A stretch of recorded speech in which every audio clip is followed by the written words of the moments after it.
Item ಯಾವುದೇ ಇರಲಿ try ಮಾಡಿ ಆಚಿ ಚಿಕನ್ ಮಸಾಲಾ. ಇಂದಿನಿಂದ ವಿಶ್ವದ ಶ್ರೀಮಂತ ಕ್ರಿಕೆಟ್ ಲೀಗ್ IPL ಶುರುವಾಗ್ತಾ ಇದೆ. RCB ಮತ್ತು ಹೈದರಾಬಾದ್ ನಡುವೆ ಮೊದಲ ಫೈಟ್ ನಡೆಯಲಿದೆ. ಬೆಂಗಳೂರಿನಲ್ಲಿ 18 ವರ್ಷದ ಬಳಿಕ ಉದ್ಘಾಟನಾ ಪಂದ್ಯ ಇವತ್ತು ನಡೆಯಲಿದೆ. ಹಾಲಿ ಚಾಂಪಿಯನ್ಸ್ RCBಗೆ ಹೈದರಾಬಾದ್ ಸವಾಲೊಡ್ಡಲಿದೆ. ರಜತ್ ಪಾಟಿದಾರ್ ನಾಯಕತ್ವದ RCB ಬಲಿಷ್ಠವಾಗಿದೆ. ಇನ್ನೊಂದು ಕಡೆ ಸನ್ರೈಸರ್ಸ್ ಆಕ್ರಮಣಕಾರಿ ಆಟಕ್ಕೂ ಕೂಡ ಹೆಸರುವಾಸಿಯಾಗಿದೆ.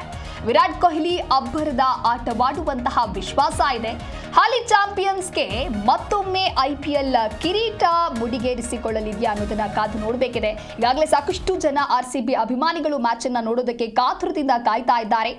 ಜಾಗತಿಕ ಮಟ್ಟದ ಅತ್ಯಂತ ಶ್ರೇಷ್ಠ ಕ್ರಿಕೆಟ್ ಲೀಗ್ ಆಗಿರುವ IPL ಮತ್ತೆ ಆಗಮನವಾಗಿದೆ.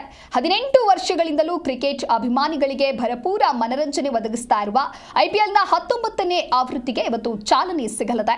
ಕರ್ನಾಟಕ ಕ್ರಿಕೆಟ್ನ ಪುಣ್ಯಭೂಮಿ ಚಾಂಪಿಯನ್ RCBಯ ತವರು ನೆಲ ಚಿನ್ನಸ್ವಾಮಿ ಕ್ರೀಡಾಂಗಣದಲ್ಲಿ ಉದ್ಘಾಟನಾ ಪಂದ್ಯ ನಡೆಯಲಿದೆ.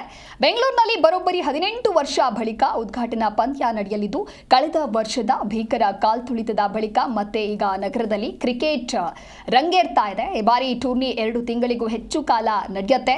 ಮೇ 24ರವರೆಗೂ ಲೀಗ್ ಹಂತದ ಪಂದ್ಯಗಳು ನಡೆಯಲಿದ್ದು, ಮೇ 31ಕ್ಕೆ ಫೈನಲ್ ಪಂದ್ಯ ನಿಗದಿಯಾಗಿದೆ. ಇನ್ನು ಟ್ರೋಫಿಗಾಗಿ ಈ ಬಾರಿಯೂ ಕೂಡ 10 ತಂಡಗಳು ಸೆಣಸಾಡಲಿದ್ದು, ಟೂರ್ನಿಯಲ್ಲಿ 65 ದಿನಗಳ ಕಾಲ 74 ಪಂದ್ಯಗಳು ನಡೆಯಲಿವೆ.